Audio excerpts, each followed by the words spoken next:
I want to know if you got your popcorn ready. Do you got your popcorn ready? All day, every day. Good morning, my neighbors!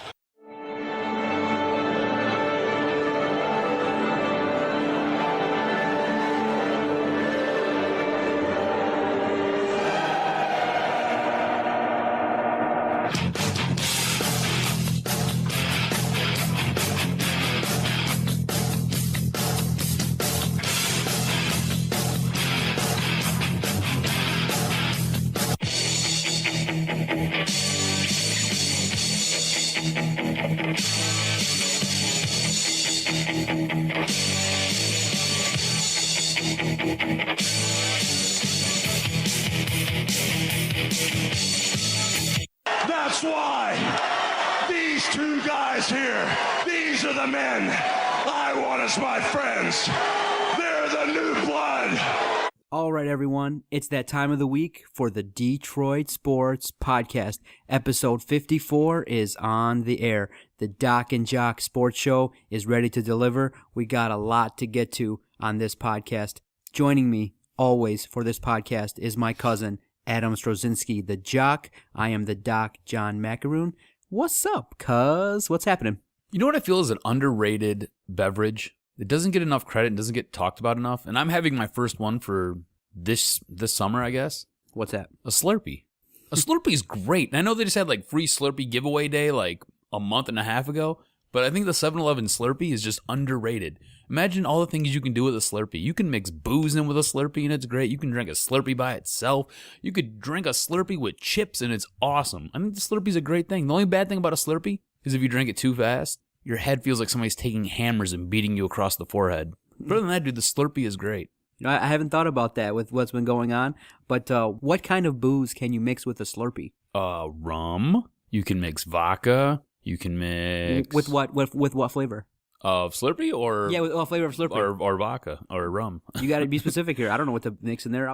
The Coke Slurpee or the Pepsi Slurpee, whatever is your choice. And you mix some rum in there. It's basically like a rum and Coke. You take some lemonade and you mix a little bit of vodka in there. It's basically like a lemon drop. You can do all the possibilities are endless. You get a grape Slurpee and you mix some Absolute Current in there because it's kind of like a grape flavor. Out of your mind, bro. That sounds good. I might have to try it, but I haven't had a chance to, man. Been busy, but everything's good. I'm looking forward to this podcast. Ooh, you get a mango-flavored Slurpee. Mix it with some Malibu rum.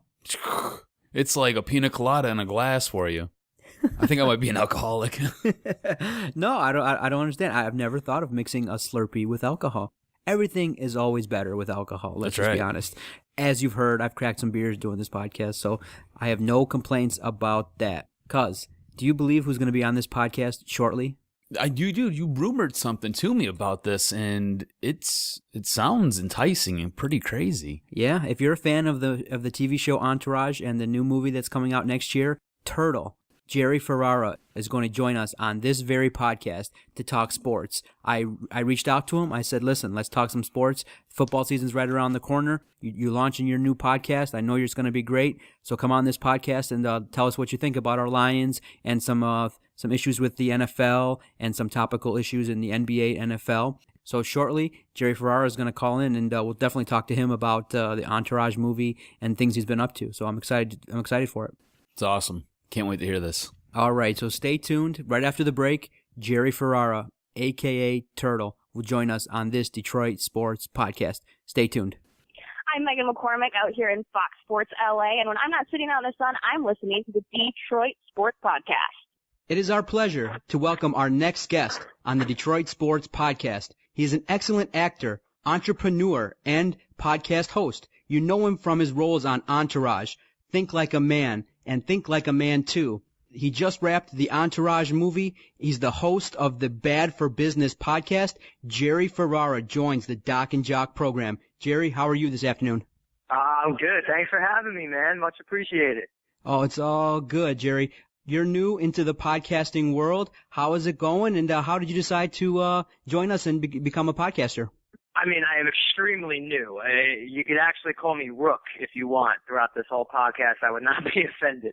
It's going real well. I'm realizing that it is definitely, I mean, I knew it would be a lot of work, but everyone always says how easy it is to at least get started. And it's just been very, very hard for me. It's just a lot more work than I thought, but it's fun work. I'm really enjoying it. And the reason behind it is just because of my love of radio, particularly sports talk radio. When I was a kid, I grew up listening to WFAN and shows like that, and that was like my first form of entertainment. So I didn't have a TV in my room, so this podcast is really just a way of me getting to live out that kind of fantasy. Like I said, I'm trying not to talk sports on the show all that much because that's all I really want to talk about. But it's coming now. Football season upon us and all that. It's here. There's no way around it. Yeah, and the first episode dropped July 9th. It's already top ranked in the comedy category. You're highly ranked. What's been your reaction to how the fans have taken it, your friends, your mom, and the public?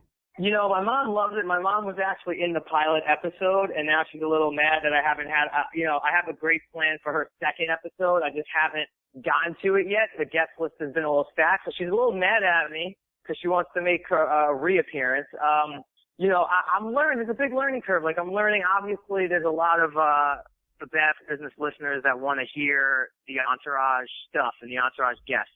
We had Kevin Connolly on early and Emmanuel Shrieky, and then our highest rated episode so far, it's gone through the roof, has been the Doug Ellen episode, who's our show creator. And we went for an hour and a half and just talked about all the ins and outs of the show, real insider stuff.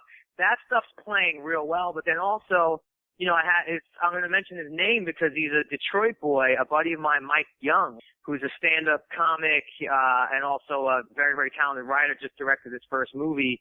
I had him on, and, he has a good following, but not necessarily the same following that Entourage would have. And even his episode performed really well. So that tells me that the listeners are listening because they're enjoying the show format. And, Mike Young's a Detroit boy, born and raised, used to train at Kronk, and, we did a whole hour on our pickup basketball game, and that was one of our highest rated episodes as well. It's just, what I'm really enjoying is different than acting. Well, I'll always love acting, and I'll always hopefully act. You can't wake up every day and say, oh, I want to act today. You kind of got to wait to get those opportunities, which is well worth it, but, it's a little grueling. Especially times when you just feel like doing what you love. As far as this podcast goes, I could wake up tomorrow and say, oh, I got something I want to talk about. Turn the mics on. Let's go. So that's really been the rewarding part is I can do it whenever I want, wherever I want. The reason why we have you on is I know you have a love of sports, and maybe you don't want to take it there so much with your podcast, but here we got a chance to talk sports. I got a lot of things I'm interested in picking your brain about, and I'm excited. But before we get into all that, I'm definitely curious. You've had the opportunity to be on some highly rated sports shows. You were hosting the Jim Rome Show. I'm very curious. I'm definitely a clone. I've listened to him since I was a teen. I love the Jim Rome Show, and I'm curious to see what was your experience like hosting the Jungle. I actually told that story on the podcast because Kevin Connolly co-hosted that show with me. And, I was a big Jim Rome fan before that as well. And we were on his show as guests. And that's where he just asked us, hey, I'm going on vacation if you guys want to fill in for me. Not really knowing, I've been on radio shows before at that point, but I had no idea just how big and how much went into producing that show. So I said yes to it because it was a month away, and then as we got closer, the nerves kicked in. And that night before, I don't know if I was ever more nervous for anything in my career because I know how many loyal listeners that Jim Rome has. So it was real stressful, and I'll never forget too. I had a pretty good guest list. I believe I had I think David Lee called in, and I think I had a fantasy football expert, and I had Mark Wahlberg called in, and Mark Wahlberg, if memory serves me correctly, because he thought it was a Sirius XM show, meaning Howard Stern-ish, so he thought he could curse. And he dropped an F-bomb on Jim Rome. We had to dump Wahlberg.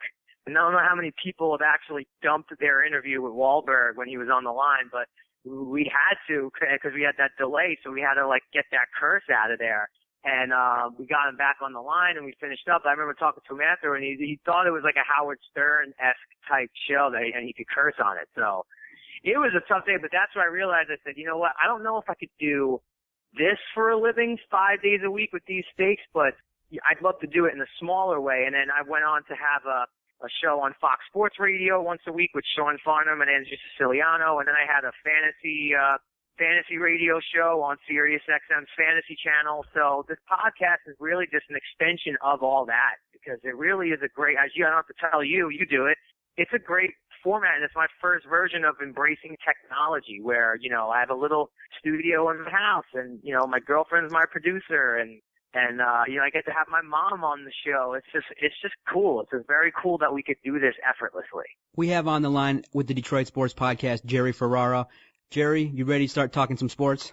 Let's do it, man. Always ready. Always ready. All right. This morning, Cleveland Browns head coach Mike Pettine announced that Brian Hoyer is going to be the Week 1 starter when the Browns visit Pittsburgh. Hoyer and Manziel played awful on Monday night versus Washington, but Manziel continues to exhibit, you know, immaturity, giving the middle finger to the fans. Do you think the coach made the right decision in choosing Brian Hoyer to be the starter? You know what? I don't really think Pettine has a right decision here. I think no matter which way he goes, there's always going to be doubt. You know, I do think Johnny Manziel is the more talented quarterback and maybe gives them a little bit better a chance of winning games now, but also, like you said, the immaturity factor. It may not be a bad thing for Manziel. I do think he made the right decision. I do think Hoyer's performance last year before the injury, I mean, I think he played 3 games and went 2-0 and had a lead before he exited his last game when he got hurt. So I think that combined with both of them playing so terribly in that game, Hoyer didn't play terribly in the first game. I think it does earn Hoyer a chance at the starting job. I think it's his to lose right now, and I think Johnny should not just get the job because he's Johnny football. I think he should go out and win it, and I just haven't seen enough from him to win it. I mean, there's still another preseason game. There's still a long ways to go. I do think that will be Manziel's team eventually, but I don't think Hoyer right now is the worst decision. But I'm split myself because we just did not see any helpful evidence in that game last week against the Redskins. Now, I know you're a fan of ESPN, and Johnny Football brings the ratings, but he's starting to draw some hate all across the country, Jerry. On Tuesday morning's Boomer and Carton show on WFAN, Boomer Esiason basically laced into Johnny Manziel and made fun of him for sending out that text message regarding wrecking the league, and he basically said that teams are starting already to hate Johnny Manziel, and that if he were to be the starter in Week 1, that he would basically get his ass kicked. Do you think that Johnny Manziel is going to ever eventually live up to the hype, or is he going to be one of those guys that's a flash in the pan? Well, look, let's not be remiss to think that most rookie quarterbacks, if not 90% of rookie quarterbacks, get their ass kicked. So that's not like the most creative statement. That's pretty much a blanket statement. I mean, there are exceptions to the rule. Andrew Luck, obviously, is an exception to the rule. Robert Griffin III's first season was an exception to the rule, but he got his ass kicked at the end of the season and unfortunately got injured. Russell Wilson had a great, rookie campaign, and I guess he's the major exception to the rule, but he's also on one of the more dominant defenses that we've ever seen. So I think that's a blanket statement. I think most, if not 90 to 95% of rookie quarterbacks get their ass kicked. It's what you do after that I want to see. So I'm fully expecting Johnny Manziel to get his ass kicked in his first season if he starts. If not, if he rests and tries to learn and comes in halfway during the season, whenever he's in there, he's going to get his ass kicked a little bit. All the hype around this guy, you got to understand, yes, he brought a lot of it on himself, and clearly he's not afraid of that spotlight. And it's one thing when it's in college, when you're dominant, but to do that in the NFL, I just don't think quarterbacks always have a target on their back, and I think Johnny Manziel has one of the biggest targets on his back right now. Everything I've seen from him so far seems as though he can handle it. I would like to see him tone it down, not because I don't like the stuff he does. Like, I really don't have that bad of a thing. I mean, it sucks that middle finger to the Redskins got caught on camera, because we never get to hear what the players say to each other. I'm sure they're saying things that are far, far worse. And I don't condone flipping someone off on national TV. It's just a bad look for you. You shouldn't do that. But I'm not offended by his behavior. I just think it's counterproductive because it's only going to inspire the defense to really put you on your ass. And this is the NFL. You don't need too much more inspiration. So, I still have high hopes for Johnny Football. I think he will be a good NFL quarterback. he's going to get his chance. It's just a question of sooner or later. And I'm hoping sooner because I do think that he could help that Browns team a lot. And I just want to see him play already. Speaking of great quarterbacks, obviously we know you're a Giants fan being that you're from Brooklyn, but Eli Manning in the preseason has struggled. They got a new offensive coordinator. Ben McAdoo is instilling the West Coast offense, but Jerry, I'm sure you're paying attention. Eli Manning, Maroon, he is not performing well. In the entire preseason, in the first 3 games, only 49 yards passing. And you got Victor Cruz with no catches. You got Ruben Randall, only has 1 catch. People are starting to talk. What's your take so far on your Giants? Look, Eli Manning and the Giants offense probably had one of the more abysmal seasons you could have last year. You know, and I am a very realistic Giants fan. I have no delusions of grandeur of what they are. They were not good last year, the offense particularly. I do like that we have some changes at the offensive coordinator position. We'll change the offense, but, you know, then we lose David Wilson for his career, which is awful on a career path, you know, on a personal human level, you wish David Wilson well, of course. There's things that are bigger than football. In a vacuum, in a football sense, you know, David Wilson would have been a nice piece for West Coast offense. I do like what I've seen out of Jennings and the rookie running back. Losing Nix was, to me, a big loss, but I think we lost Nix last year. You know, Nix is part of the problem. He didn't have a good year last year.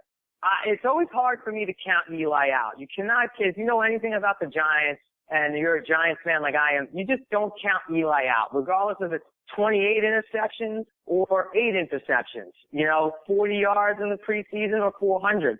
The fun part about being a Giants fan is at any moment that dude could get hot and could win you a Super Bowl. I think that's Eli's unique chance. Eli is the most streaky quarterback I've ever seen, and he's just been on a consistently cold streak to this point. But at any point, that dude could get hot, turn it on, and win you a friggin' Super Bowl. So again, I'm very realistic. Giants have a whole new offensive line. A lot of weight's going to be on their shoulders. The question is, are they going to gel in week 8, week 3, week 12, or at all? That's a huge question, and that affects Eli. That affects the West Coast offense. That affects everything. So I hear you. I have a lot of concerns. You know, that NFC East, 9 wins, 10 wins has been enough to get it done. I think that division is going to be even tougher. I think Washington will be better. Philly already is better, and Dallas you just never quite know. So I'm cautiously optimistic about this season. I could see us going anywhere from 7-9 being our worst to 10-6 being our best. I think we'll be somewhere in that range. It's a pretty wide range, but I haven't seen a whole lot to go off of. There's still a whole lot of preseason left. Now, Jerry, the funny thing is your Giants played my Lions last year, and in town we called it the Interception Bowl. And speaking of interceptions, now what's funny is the Giants are going to open the season this year versus my Lions. And the talk around here is Matthew Stafford, can he take that next step to get into the level of an Eli Manning? Because last year he regressed and he threw so many late picks. The Lions started off 6-3 and then collapsed in the second half of the season. And so I'm just curious as to what your take is on our Matthew Stafford. Do you think he can take that next step to become elite like an Eli Manning? I do. I'm a believer in Matt Stafford. I mean, you know, I also get caught up with like young guys. I feel like Matt Stafford's still young, and he is. But, you know, football-wise, like Matt Stafford should not be regressing. He should be improving. He did have a tough year, similar to Eli. But I also think that for whatever reason with the Lions, it's kind of been their MO for a while now. They get in these wild shootouts where they have a lead and they kind of collapse, and then it's always a heart attack ending, or they're kind of getting killed and they come storming back in the fourth quarter. And with that kind of style, there's a lot of forced aggressiveness, I think, with the Lions offense and with Stafford. And because they have so many weapons, I think you can be a little ballsier if you're Stafford, especially when you have Megatron and, you know, you have Reggie Bush cashing in out of the backfield. I'm a believer in Stafford. I think that he's a student of the game. I think he wants to be good. I think he wants to win. And I think he has that quarterback conscience where, like, yeah, I'm sure he didn't love all the interceptions last year, but I also think that it's already behind him and he's looking forward to this season. I'm a believer. I think he can turn it around. I think I think the Lions the last few years have underperformed. They've shown improvements from where they've been a franchise in the last couple of years, but I think a lot of it's going to start with the coaching now, different regime, and I believe in Stafford. I don't know if I could say he'll become elite, because I don't even really know what that word means anymore. I mean, I think that word gets thrown around now. Like, if you really want to break down elite, there's not too many quarterbacks who are elite in the NFL. It's Tom Brady, it's Peyton Manning, Aaron Rodgers to me is in that category. I mean, you got to have a Super Bowl to be elite, in my opinion. So yeah, you could put Eli in that category, but Eli's only elite when he's on fire. Roethlisberger, when healthy, you could say he's at times been elite, but I think that word gets thrown around too much. You have to win a ring to be elite. So I don't know if Stafford's going to be elite in the near future, but I think he is one of the best quarterbacks in the NFL, and he just needs to get them to the playoffs and go deep, and then you can start talking about elite. But I do think that the Lions and Stafford are going to turn around, just hopefully not week 1. Yeah, I'll give you an early game preview. If your Giants don't master that offense, coming into Detroit, it's going to be a Lions den. The Lions are going to be featuring a lot of offensive weapons. They drafted a tight end, number 10. So if your offense doesn't kick up pretty quickly, you're going to find yourself behind the 8 ball. So it's going to be a great game to kick off the NFL season. I'm really excited. All right, on the line with the Detroit Sports Podcast, the Doc and Jock Show, is Jerry Ferrara, and we've been talking sports. He's been giving us his great insight. You can see why he's been on First Take with Stephen A. Smith, debating Skip Bayless. Jerry, one of the biggest issues in the NFL is the whole issue with the Redskins name. I'm just curious to get your take on, do you think the Redskins should change their name, or should the owners stick with the name and continue riding that train and continue to stick with the Redskins name? I have such split feelings on this because, obviously I grew up a Giants fan and the NFC East, and the Redskins have always been one of the Giants' biggest rivals. And, when I really started watching football, it's when the Redskins were, winning championships with Mark Rippon. So, I know them so well as the Redskins. And to me, that name, my mind doesn't go to an offensive place with that name. But then, as you grow up and you learn more and you realize, and I haven't taken the time to realize what that means. And now, it's not just a name, it's a slur. Of course, you got to be sensitive to that. I mean, there's a whole community of people who are offended by that name. I mean, I really don't see the upside to keeping it other than, I get you want to keep the Redskins tradition, and I know Daniel Snyder's not giving it up. I mean, I don't know, man. To me, I really got to think about this whole situation, and if it's offending a whole group of people, I don't know, it might be time to give it up to me, because I just would hate that people are really just offended or using a slur like that. It's just hard. I could only imagine what some of them are feeling. I don't know, man. I would have no problem if it got changed at all. I think it might be the right thing to do.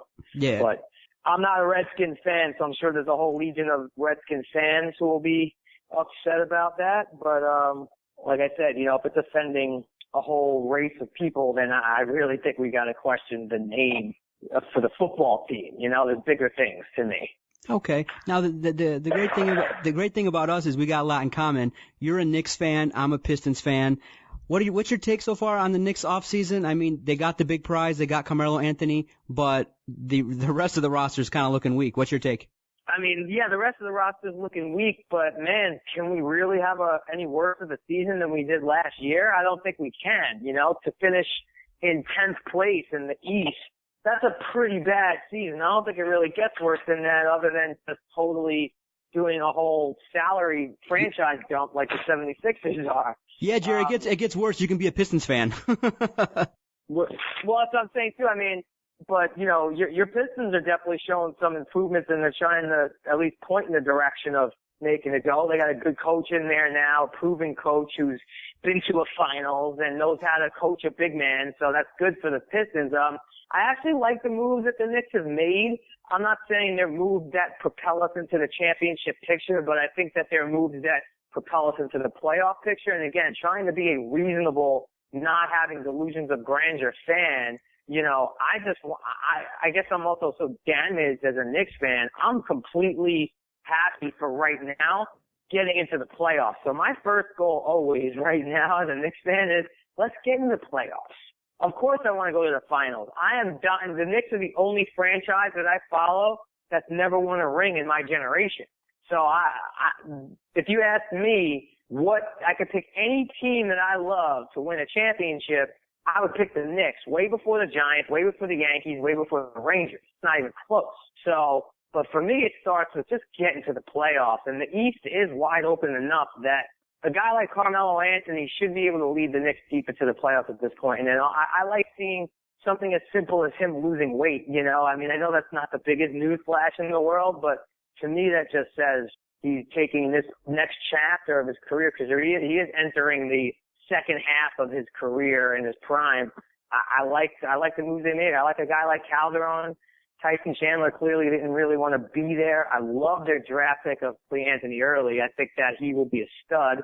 Now it's time for guys like Iman Shumpert and Tim Hardaway Jr. had a great rookie year. We need him to progress. And we always have the wild card of J.R. Smith. J.R. Smith 2 years ago was sixth man of the year, 18.5 points a game, hit about 4 game winners. Knicks were a 3 seed. Last year, J.R. Smith was hurt, suspended, shot awful from the field. Scoring was way down, and we were the 10th best team in the East. So I think that the East is wide open. I predict, if I had to say right now, I think the Knicks are anywhere between a 6 and an 8 seed. Gotcha. We'll be seeing you at courtside a couple games next year? Oh, for sure, man. That's one of the many joys that I've had from my Entourage journey, but one of which is I've done some work for MSG and for the Knicks, so they do help me out. I mean, I only get to like 3 or 4 games a year because I live out in LA, obviously, but yeah, man, I love basketball, and basketball is a great in-person sport. Excellent. Now, I would be remiss if I didn't get a chance to ask you about the Entourage movie.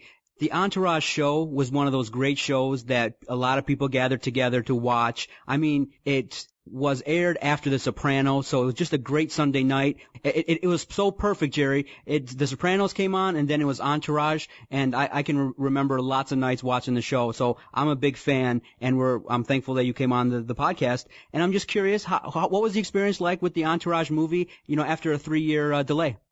It was a great experience. I mean, the fact that we even got the opportunity to make an Entourage movie truly is a blessing. I don't think a lot of people get that. We had an 8-year run on the show. We did about 100 episodes.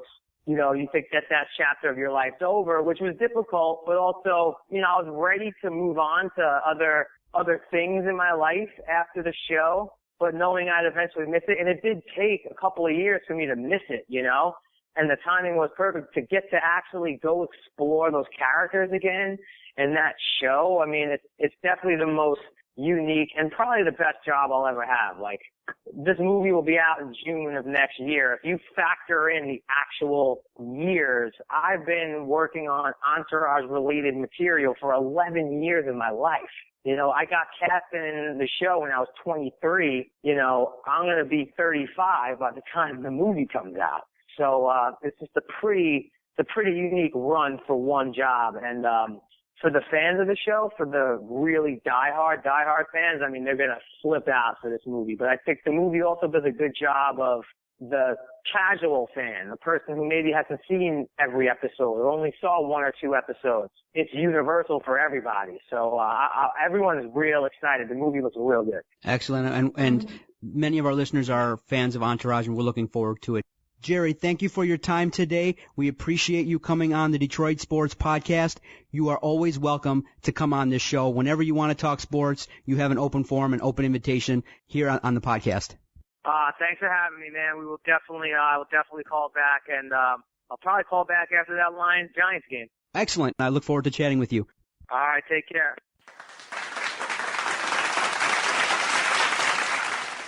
All right, Jock, what'd you think of Jerry? It was a great interview. He's obviously a knowledgeable sports fan. You've seen him on First Take on ESPN. The guy brings the noise. Hopefully we get him back on later on because he's knowledgeable, that's for damn sure. He's right. A good time. He's a great talk to. So that's right, and he's going to definitely probably call back when the Lions destroy his Giants. I think in our chat, he's maybe going to be a little bit jealous when he sees what the offense brings Monday night when the Lions take on the Giants. Always a great chat. Jerry, thank you for coming on. And like we said, he's always welcome here.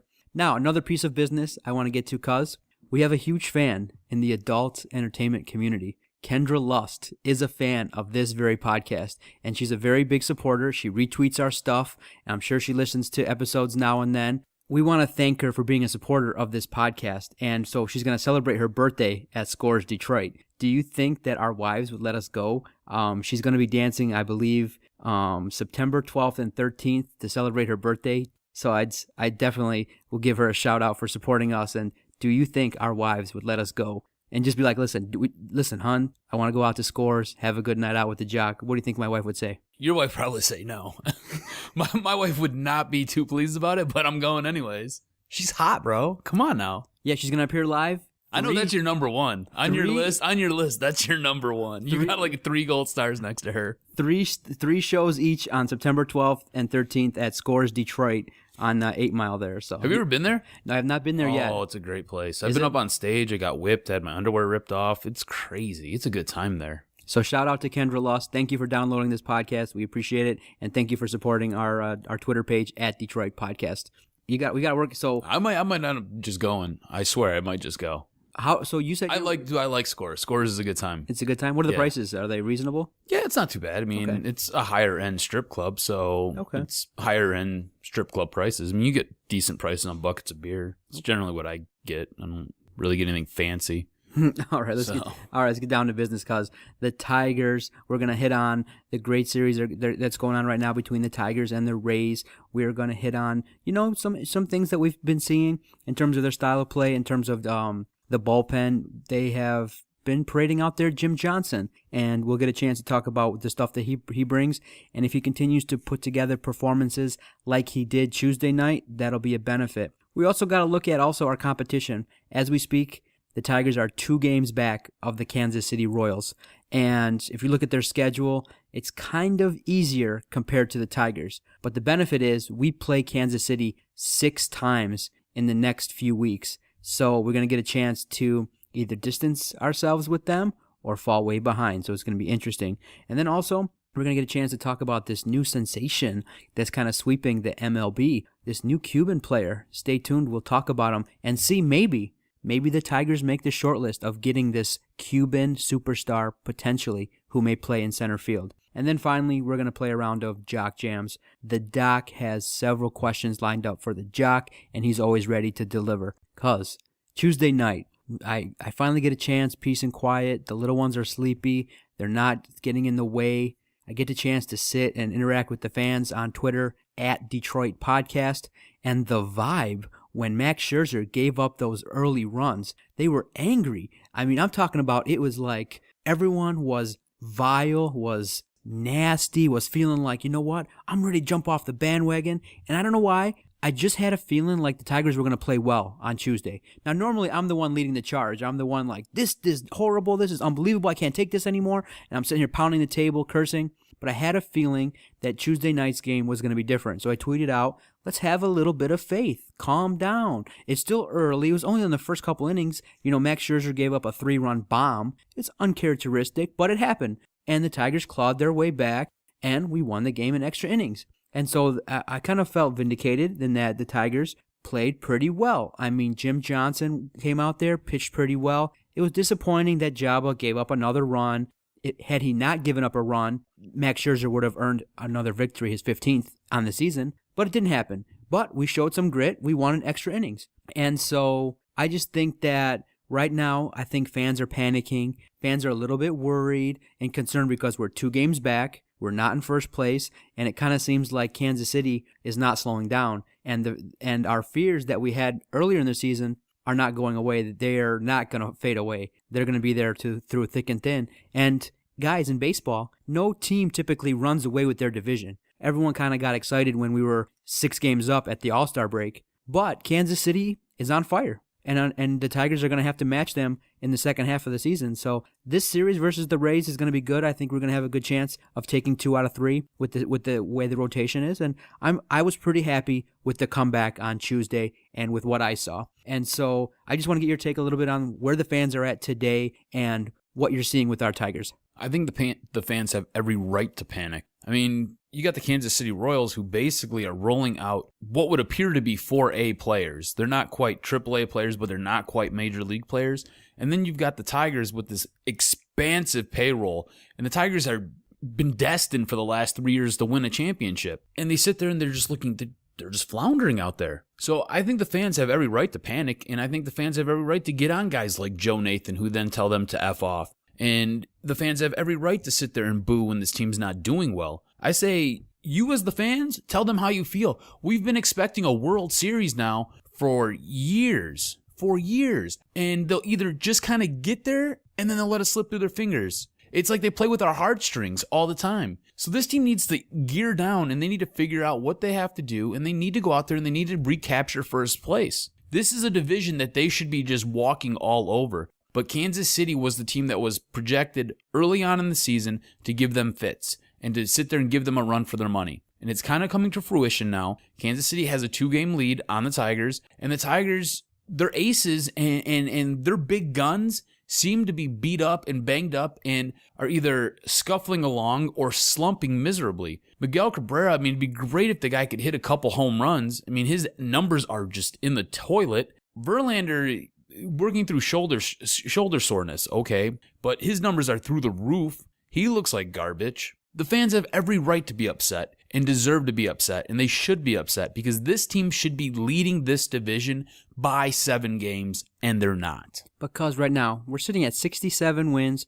56 losses. We're in the thick of things, and we've had a bunch of injuries. You got Justin Verlander, Anibal Sanchez, the closer you brought in, Soria is not pitching, and so you're still above 500. Now, things could be much worse. I mean, you could be a team like Minnesota. You could be a team that's completely out of it, like Houston. Right now, we're in the thick of things. You got to remember, back in the day, the Tigers were awful, and so we went through so many seasons where we did not play meaningful games in September. Do you want things just handed to you? I mean, what do you expect? You think that Kansas City is just going to let us win the division year after year after year?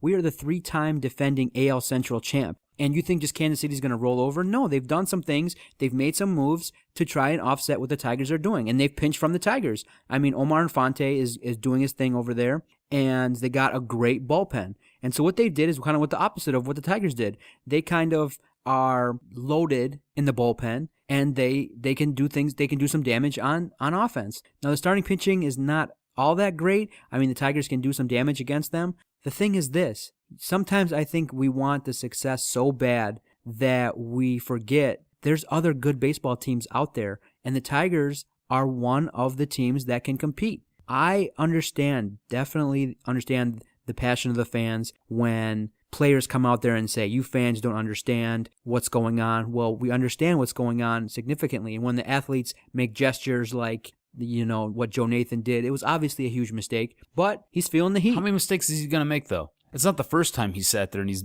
talked bad about the fans. But from what people are saying, the guy's a dumpster fire out there. He's feeling the heat, and in his career, I don't think he's felt the heat. I think some people underestimate the power of the fans and the passion of the fans here in Detroit, and that it can get bad.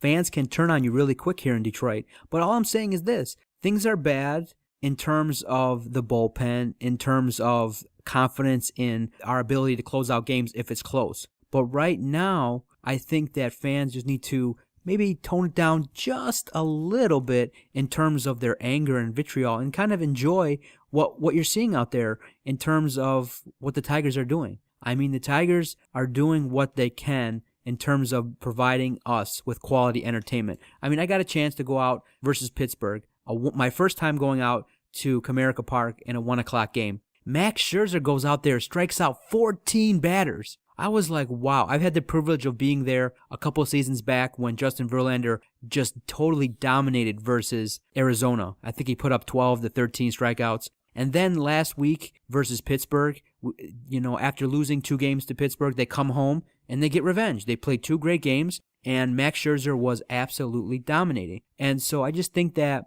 But when you're outspending a team by over $70 million, that needs to equate to wins. That $70 million needs to equate to at least 10 more wins than the opponent that you're outspending. And that's where I think the frustration and the anger comes in, because this is a very good team that's out there. You've got 3 Cy Young winners. You've got, two AL MVPs. You've got just a girth of talent. And you're still trailing this division. And this, historically, has been a very weak division. And you should win this division outright. Yet, time and time again, this team either fumbles or they sit there and they back into the playoffs. And it's just frustrating and mind-numbing. You're paying almost $70 million more than the team who is 2 games above you. Why can you not get wins? Why does this not translate to W's? You got to look at 2 things. One, you have the biggest glaring weakness that you can have on a ball club. Your bullpen is horrible. And 2, you have to factor Whose fault is that? And 2, you have to factor in you got a first-year manager.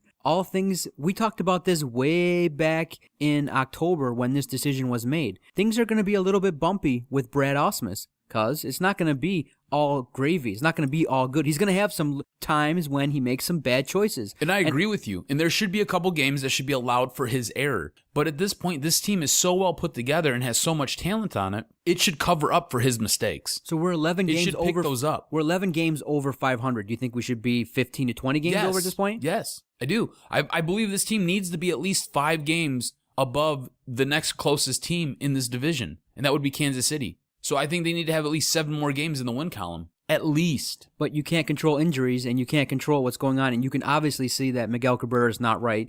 Justin Verlander is not right. Some other players are not in the lineup consistently. And so you're seeing offensive woes, you're seeing defensive issues, and you're seeing issues with the bullpen. But here's an issue. And you still got 67 wins. Miguel Cabrera hasn't been right for 2 years. Justin Verlander hasn't been right for 2 years. Your shortstop went down. All right, and then you sat there and you traded away probably one of your better pitchers from this team for bits and pieces. You didn't even get anything decent. You could have got something. You could have got a king's ransom for Doug Fister, and you didn't get nothing. You got, Ian Kroll? He sits there and he self-destructs. I mean, the moves that were made just have not put this team in a position where they should be as successful as they should be. And there is a lot of talent here, and this team needs to win more games, and they should be winning more games. Yeah, you brought back a bad memory. Robbie Ray, unfortunately for the last couple weeks, has pitched the same day that Doug Fister has, and Doug Fister has absolutely dominated. He looks lights out. Imagine if you take out Drew Smyly and you put in Doug Fister,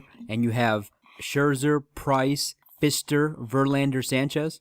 We can only imagine. They are hoping that Robbie Ray has potential. I'm not impressed. I mean, I'm not impressed with a guy with a low 90s fastball who can't command it. Yes, he's 22 years old, but right now I'm not seeing the flashes that people are saying, wow, this guy can be a great pitcher. You know, not when you see Doug Fister on the same days giving up 1 or 2 hits and no runs, and his ERA is outstanding. And so, yeah, that trade is just kind of going to be lingering out there as one of the big glaring mistakes that Dave Dombrowski made. 7-foot-tall pitchers just don't fall off trees. Yeah, exactly. I mean, you don't let those things go. And Dave Dombrowski traded him away for a bag of sweaty socks and used jizz napkins. So let's look ahead for a couple minutes here.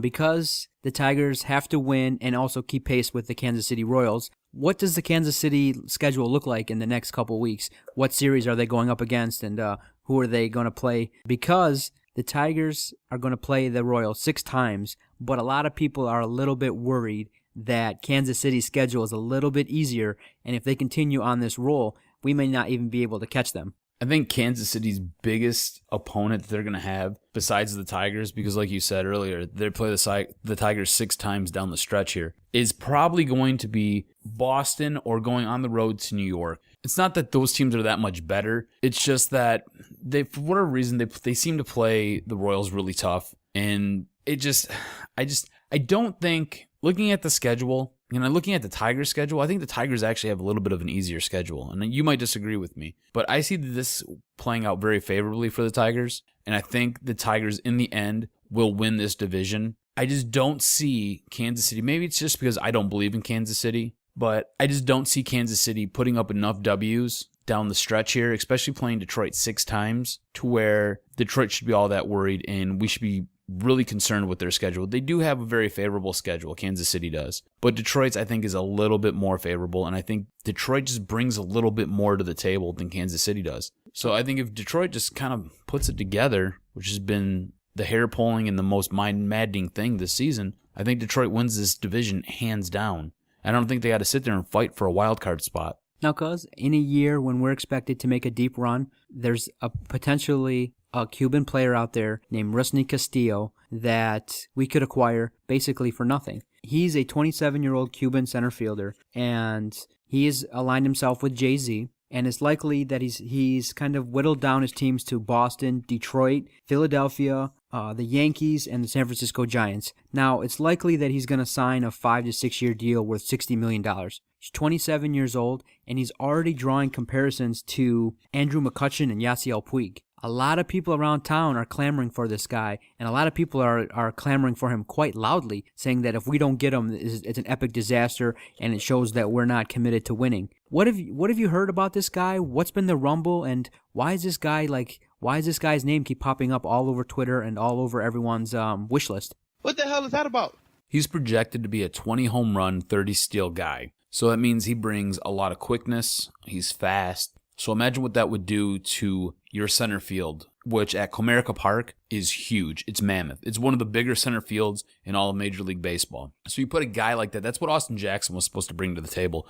He was supposed to be a guy who could steal you bases, provide you with some power, and just be able to roam center field with no problems. Didn't really work out, didn't really translate. This kid, on the other hand, by all accounts, is supposed to be a marvel. Supposed to be something similar to, like you said, a Yasiel Puig or maybe a Yoenis Cespedes. So could you imagine one of those two guys playing on this Tigers lineup, playing in this rotation, and being able to steal you bases? I mean, you could put him either batting leadoff for you, or you could have him as your 2-hole hitter and let that guy just kind of work magic, just get on base and steal for you all day long, get into scoring position. If you really wanted to, you could probably move him down to your 5th or 6th spot and add a little bit more beef to that back end of your batting order, which would really help out that lineup. So this kid is supposed to be something majestic. A couple days ago, the Yankees sat there and increased their offer to $45 million. I think you're right. It's probably going to be closer to $60 million when everything is said and done. I don't know if Detroit has the money to spend to get this guy. And a lot of that hinges on Mr. Ilitch's health. Is Chris Ilitch taking over? Which direction is this team going in? Do they win a World Series this year? Because I think if they win a World Series this year, I think a lot of the parts are going to be sold off in the next 2 or 3 years.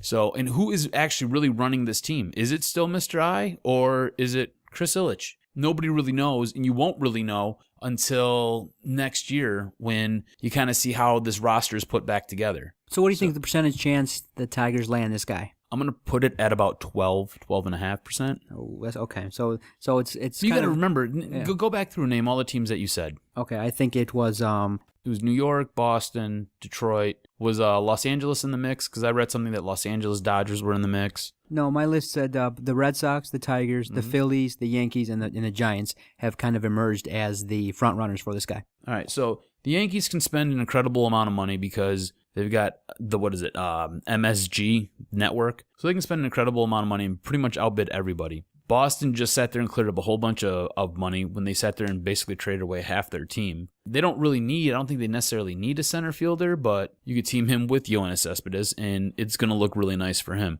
The Giants, I don't really see that. I put them below the Tigers. The Phillies, I could see that happening because they cleared up some cap space. I just have the Tigers basically penciled in as, 5 teams there? I have the Tigers basically penciled in as the 4th team. Okay, so, I know a lot of people are clamoring for him, but yeah, I kind of agree. I think that it's kind of wishful thinking right now, and we should focus on the guys that we do have. And one of the guys that I'd love to see him in the lineup, though. I would definitely love to see him in the lineup. It'd be a nice addition, and it's kind of one of those things that we can wish for and kind of wonder, but yeah, with his profile right now, I don't know if the Tigers are going to land him, so sorry, listeners. One of the players that we did acquire, Jim Johnson, has been pitching quite well, and so we've been talking about the bullpen and its struggles, and the fact of the matter is they give up way too many runs. But he came into the ball game versus Tampa, featured a fastball with great movement, and struck out the batters and pitched wonderfully. And I was like, wow, I can see how this guy could have saved 50 games for the Orioles. He's got good stuff.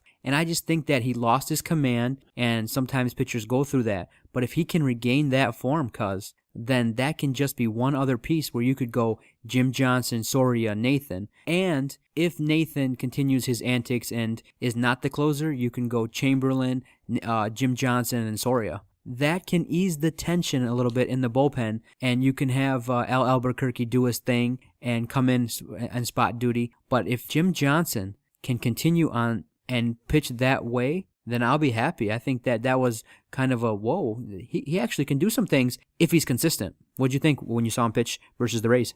I think he can be a huge bright spot for this bullpen. I think a change of scenery and just maybe working with a whole new coaching staff, maybe a whole new pitching staff that's just kind of looking at the tape of what he does, might be able to point out a few things that he can work on and maybe get that command back. I think this guy has enough talent to where he could emerge and possibly actually be the closer, maybe remove Nathan and maybe remove Soria from that position if it was to go Nathan Soria. I think Jim Johnson has the ability, because he does have that pitching arsenal. He's got 4 pitches that he can go to at any given point. So I think he, working himself back into this lineup and working his way through this bullpen, I think he'll be a bright spot. I think it's something that should be watched, and it shouldn't just be given to him, because I think he has a few things to earn still. I mean, his ERA is 5 at this point. It's a little bit over 5, but he looked good. And basically the inning and 2/3 that he's pitched thus far, I just think that he will be a great piece. And he, like you said, is one of those pieces that they acquired real quiet and kind of on the slide there, where they just kind of picked him up. He was the saves leader 2 years in a row. You go pick this guy up for nothing. Pick him up for nothing. Just take a flyer on him. Stick him in the minors, pitches a couple innings in the minors, and then you bring him up. I think he'll be a bright spot. I think it's something that has to be watched closely, though, and don't be surprised if he was to take over that closer's position. Okay, good. Some good news. Yeah, it's still disappointing, though. The Tigers are giving up way too many runs in the 9th inning. And I'm trying to find out the record. Maybe by next podcast I'll share it. I'm trying to find out the record because the Tigers have I believe, given up over 70 runs in the 9th inning from their bullpen this year. That's awful. And I think it's 70 or 71 total runs given up in the 9th inning by our bullpen. And so I'm trying to find out the record because it's just unacceptable for a team to have this struggle continue this late into the season with the bullpen. And they're trying their best. I mean, they're mixing and matching, and so once the team gets healthy, hopefully in September, we're going to see this team peak at the right time. And if it peaks, cause this team at full force can do some damage. I do truly believe that. Yeah, and I'm not giving up hope. This team will be dangerous if they can get it figured out. And that's been probably the biggest issue with this team, is they just underwhelm and they underperform. If they perform, I think we've got a World Series caliber team. All right, everyone, stay tuned. After the break, we're going to play a round of Jock Jams, and the Jock is ready to deliver some great sports knowledge. Stay with us. You got to check out their stuff. I mean, I'm really impressed by it. You guys have probably one of the better ones I've seen in the country. Wow. In a short period of time, you've done good work. Look at me kissing your hand. I know. I don't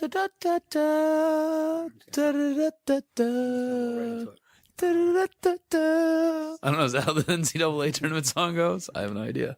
All right, cuz, you ready for another round of Jock Jams? Yes, sir. All right, cuz, I know you've been working extra hard. You're coming in here ready to deliver. Are you sure you're ready? I got some hard-hitting questions for you. Oh, I can't wait, man. Been waiting all week for this. All right, here we go.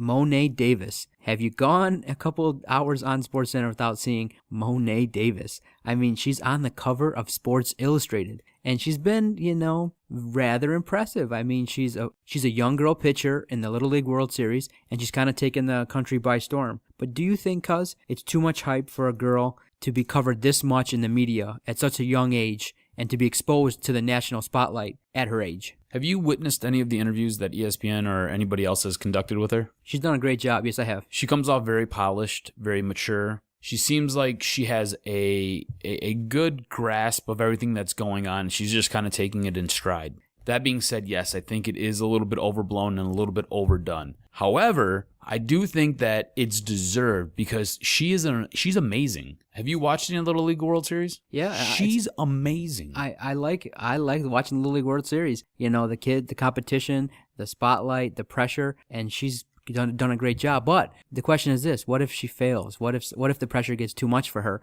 What if what's led her to be successful ends up leading to her downfall? Because if we put so much pressure on her, then she might not enjoy the game as much. Because we've heard so many stories, and I'm a psychologist. I've heard so many stories of young athletes who get thrown into the spotlight way too soon, and sometimes that may cause problems. Yeah, well, that's one of those things that I think she has to try to balance and her parents have to try to balance. And like she told, I don't remember who the reporter was for ESPN, but like she told him, I could just say no. I don't have to do these. I don't have to be here. So I think she has a good grasp on everything. I think she has a good hold on everything. My biggest concern would be, what does this do to the team dynamic? Because now she has risen to such a height that she basically clouds the entire team. It's basically her and then the rest of the guys on her team. And how does that play in the locker room? How does that play on that bench? Does this start to cause a little bit of conflict between this team? I mean, if you're a team and you're trying to win the Little League World Series, you want everything just kind of to be as smooth sailing as possible. You don't want any conflict in that locker room. You don't want to have a bad fractured locker room, even with these kids. You don't want this when you're an adult. You don't want these when you're a child either. So I think that's the bigger concern, is how does the team play off of this, and how are they going to react to all this exposure that she's getting? And by all accounts, she's got good support and she's got a good head on her shoulders. And we all hope for the best. But sometimes when someone gets thrown into the spotlight like that, we definitely say, hey, wait a minute. Is she able to handle this?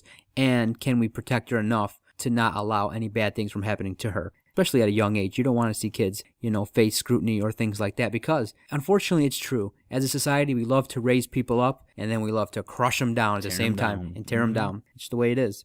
All right, cuz the Lions played on Friday versus the Oakland Raiders, and I was like, wow, our offense was clicking. They went down right away and scored 2 touchdowns. Matthew Stafford was looking like the man, and so I was happy. So for the most part, I caught the first half of the game, and I didn't stick around for the comeback. I was so tired, I couldn't last. So what was your impression of preseason game number 2? At the same time, Calvin Johnson hasn't played yet, and any worries about his knee injury? Your overall impression so far, game 2, and what you've heard about Calvin Johnson?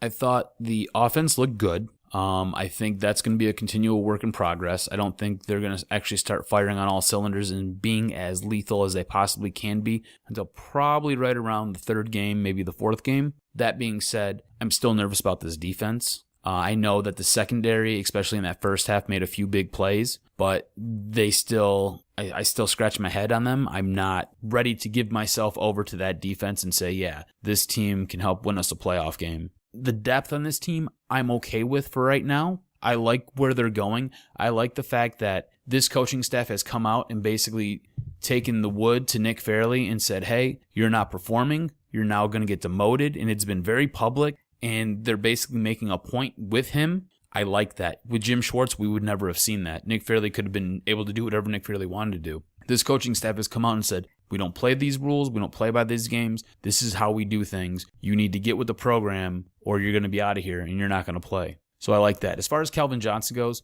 do you really want Calvin Johnson playing any preseason games? Calvin Johnson, the last 3 years, has been hurt during the regular season, and he's played through all those injuries. I mean, last year, basically, his pinky went the opposite way of his hand, and he basically played the entire season. So I don't want Calvin Johnson playing any of the preseason games. I want him good. I want him fresh. I want him ready for game 1. Similar to Adrian Peterson. Last year, Adrian Peterson didn't play any of the preseason games, came into the season, and he just dominated. So I'm hoping for something like that for Calvin. Yeah. Get him to the regular season healthy. Yeah, and word is, though, he's going to play on Friday versus Jacksonville. If he's going to get in there and do some work, I would much rather have it be versus a team like Jacksonville. He's going to get a chance to showcase his talent and see where he's at right now in terms of his injury. I know he's got kind of a lingering knee issue, and so that's why he's been held out. But I just think that players need to get into game shape. Everyone understands that these athletes are in great shape, but there's something about being in game shape that you just can't turn off and on.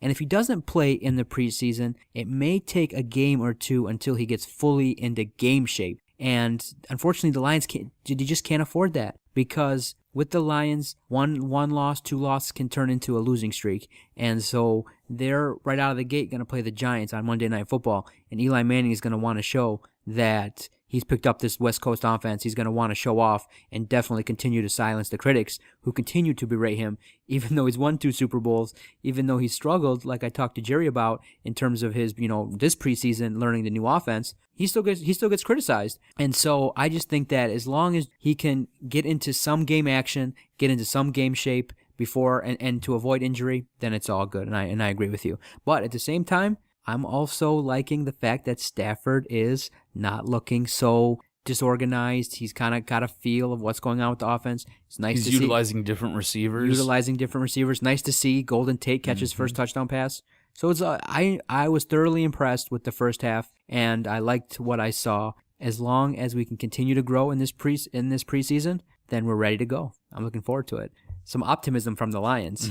All right, because some news from the Red Wings. They have extended general manager Kenny Holland for 4 more years. So I'm curious to get your response, because a lot of people were like, when I put the question on Twitter at Detroit Podcast, they were kind of like, not really happy. It's kind of like more of the same. Is this the same situation that the Pistons went through? Maybe they're holding on to their general manager too long. What has he done for us lately? And so the reaction was kind of mixed. It was not a lot of people were not thrilled with this signing. So I'm curious to get your thoughts regarding the Red Wings extending general manager Holland for 4 more years. All right, let's look at it this way. All right, who's going to take his place if you don't re-sign him or you don't extend him? Who would be your number one person that you could just go and get?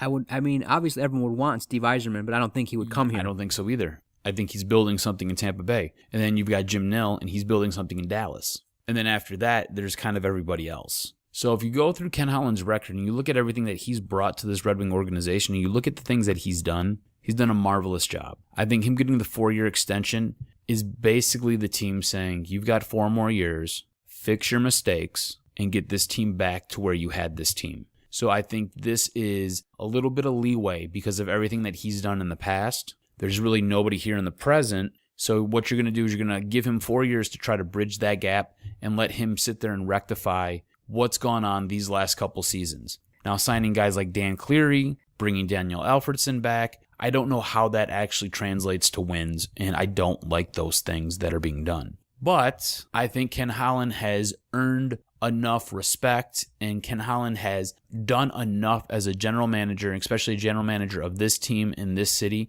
that he should be allowed this 4-year extension, and it really shouldn't raise any questions or cause any ruffling of feathers. The guy's deserved it. Go look at his stats. It'll blow your mind. He's one of the best general managers out there, and if you let him go, you know how many general managers will be fired like that so they can go get Ken Holland? A ton would be. So I'm okay with it, and it doesn't bother me. He just needs to sit there, and he needs to start producing series playoff wins and helping this team move into the second, third, and play for that championship. That's what we need right now, and that's what has to come. Now, the biggest knock on him is that he's definitely loyal to players that maybe have not produced as much as they should be.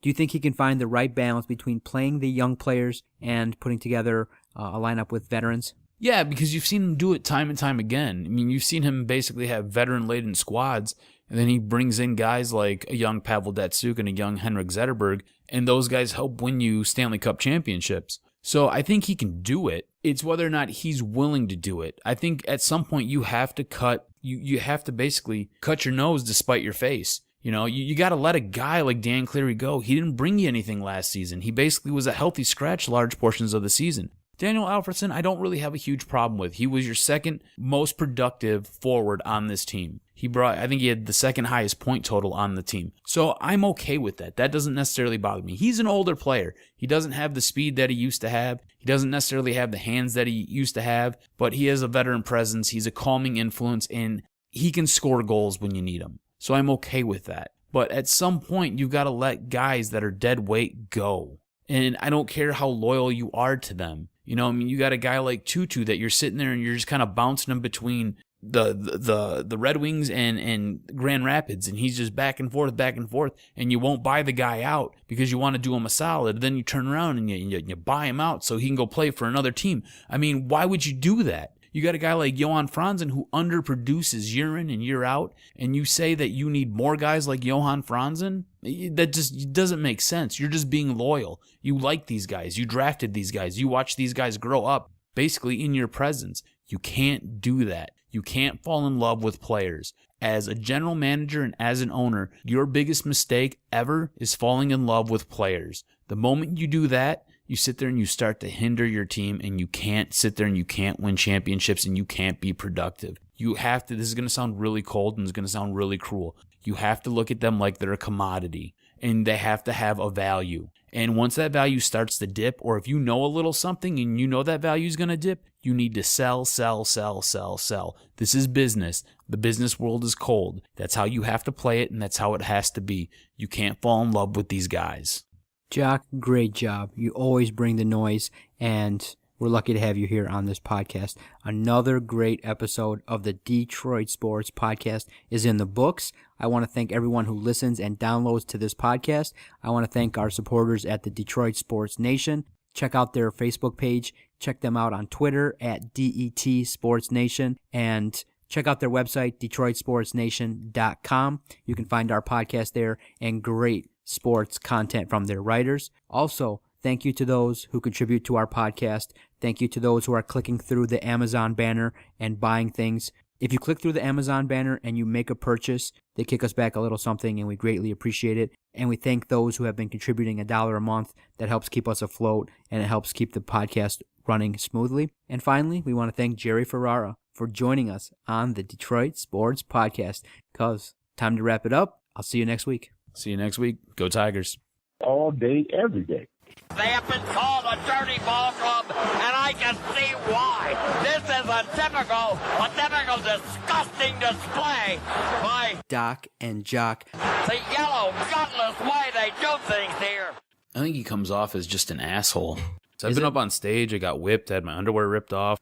I think I might be an alcoholic. Cuz, here's to you, buddy. Coors Light, just for you. Oh, cheers. Thanks. Behold, Simi, life, real life, a thing that we have been denied for far too long. Good morning.